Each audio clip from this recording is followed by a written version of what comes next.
I was working on the project, the first part of my thesis, and I couldn't get something to work. Honestly, it took me a year and a half maybe, to get it to work. It was like really frustrating. And literally all I had to do was change one thing for it to work. Hi, Steve. Hey. Could you give us an introduction to yourself? Sure. So my name is Steve Daley. I'm a PhD candidate here in the Faculty of Microbiology. Can you share some highlights from your journey in science and what inspired you to pursue a career in microbiology? It just happened that what I wanted to do with my life led me to microbiology. I would say a couple of years ago, I was watching a video through Discovery Channel on sustainability and renewable energy in Brazil. And I just found that like really fascinating, because I was both interested in sustainability because I like the outdoors and I kind of want to see it stay the same. But at the same time, I was also interested in innovation. And on this video, they were just talking about how they're going to be able to switch to a more renewable source of energy through science, and which kind of they were also doing microbiology. But at the time, I was younger. I think I was in high school, and like it kind of led me. I don't know if it was consciously or subconsciously.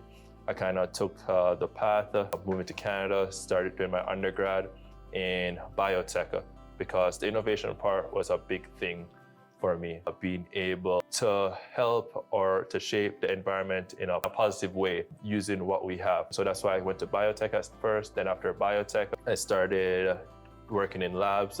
I did my honors project in Dr. Richard Sparlin's lab. He works with production of ethanol. So that kind of like led me full circle moment, coming back around to producing bioethanol or biofuel from plant matter using microorganisms. So that's what got me to microbiology.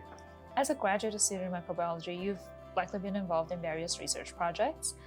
Could you discuss one of your most exciting or impactful research findings and how it has contributed to your field? Ethanol is produced by microorganisms. What we're used to is production of like beer and wine. We use yeast to do that. So it's pretty much just a flip on that for more of an industrial purpose. So working on the production of ethanol. So the problem with that is that we have to obviously make it competitive with petroleum products. So our recent work is that we're able to adapt the organism on just growing naturally and evolving it to produce more ethanol. And we wanted to figure out why did it produce more ethanol. So we started to do sequencing. I think nanopore sequencing is going to dominate the field because it tells us like so many things. You're able to discover what organisms are in like the most extreme environments without even like having to actually like culture them. Were there any specific challenges or moments that shaped your path? I would say probably at the 2-year mark when I was starting my grad student career. So at that point in time, I was working on the project, the first part of my thesis, and I couldn't get something to work. Honestly, it took me a year and a half maybe, to get it to work. It was like really frustrating.